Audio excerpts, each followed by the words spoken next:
Hello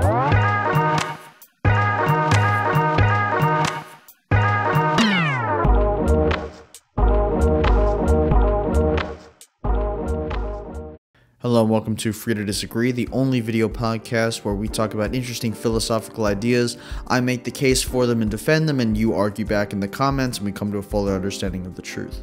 Today I want to talk to you about the idea that I've seen brought up time and time again on YouTube, that discipline gives you more freedom, and I want to try to defend that case to see what interesting counter arguments you guys have for it. It's no secret that Stoicism has really taken off in recent years on YouTube with the rise of people like Jocko Willenick or Tim Ferriss or...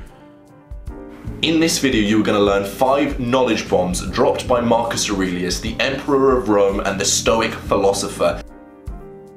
And they always seem to be saying the same thing, that discipline is a good and necessary part of your life. And from a practical perspective, that makes a lot of sense. You know, you don't want to just be a baby your entire life. You want to be able to handle some responsibility and actually do things. But today I want to do the legwork, the philosophical grunt work of actually trying to make the case for it and prove that from a logical perspective. First, we have to talk about what discipline is. Discipline here defined is going to be some sort of meta skill that is aimed at focusing on developing other skills. What I mean by that is we have discipline for discipline. So I have a discipline of making these videos 6 times a week, or I'm not disciplined in working out or something like that, or whatever it is. We seem to mean some sort of meta skill that focuses on developing focus for the pursuit of other things. So we talked about discipline. Let's talk about freedom. What is freedom? The way we define freedom in practical language is very kind of confusing because it can mean a lot of different things. For example, I'm free from a technical perspective to go out and steal, but from a very practical perspective, I will be, punished by the law theoretically if I try to. So freedom realistically can be broken down into free from consequences or free with ability. So for example, I'm free to steal physically speaking, but I'm not free in that I will face consequences. On the other hand, I'm definitely not free to, let's say, go beyond the speed of light or something like that. Like I cannot do it. The freedom we're going to be talking about today is that physical kind of freedom, the ability to do something in general, because the ability to do something without consequences is not determined at all by discipline, but it's determined by what the government says you're allowed to do, what your parents or your society says you're allowed to do, and discipline has no bearing on that kind of freedom.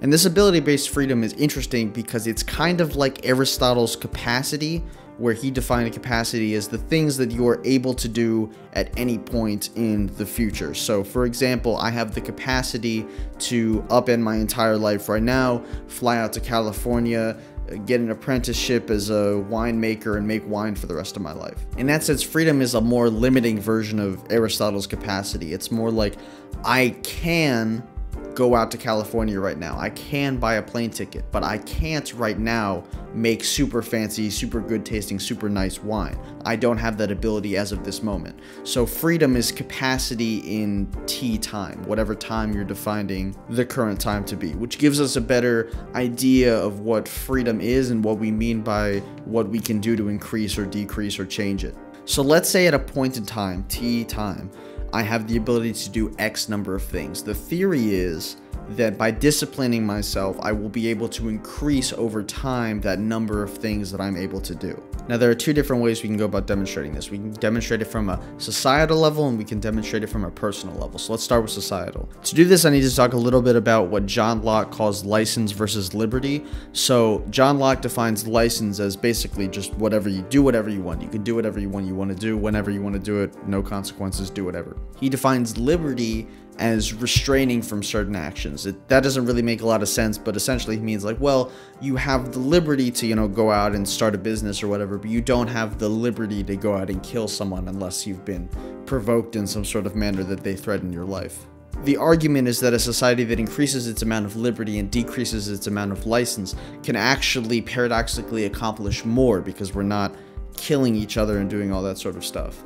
So by restricting the number of things you can do, like I no longer have the freedom to kill or I no longer have the freedom to steal, I can actually create a functioning society. Well, oh look, now I have the freedom to trade, now I have the freedom to start a proper government, now I have the freedom to, you know, start my own business. More amount of things open up because a small amount of things were restricted. To explain it from a personal level, I'll use a human being at 2 different points in their lives, when they're a baby and when they're, like, let's say 40. It's very clear that a baby has less freedom than your average 40-year-old. It's very clear that a baby can just do less things, and if that's what we mean by freedom, then it's very clear that a baby has less freedom. But how did this 40-year-old get this freedom?